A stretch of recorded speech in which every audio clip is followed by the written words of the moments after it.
שקט הקהל. אמא של אורי שלחה אותו להביא חלב מהסופר.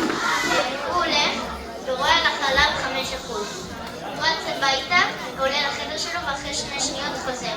אמא שלו שואלת אותו, מה כבר עשית בחדר תוך 2 שניות ואיפה החלב? הוא אומר לה, אני נתנתי אותו, יש עליו 5%.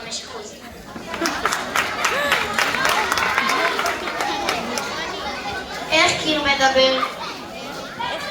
בטון מאיים.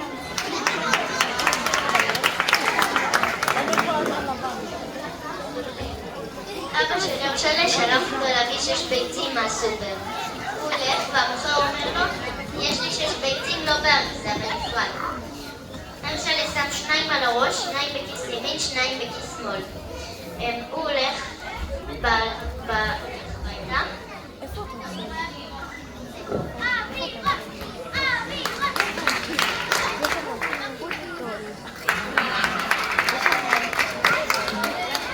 למה למספריים אין מוח?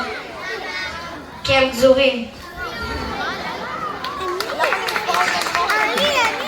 איך מעודדים אישה שמנה? היי, גדולה!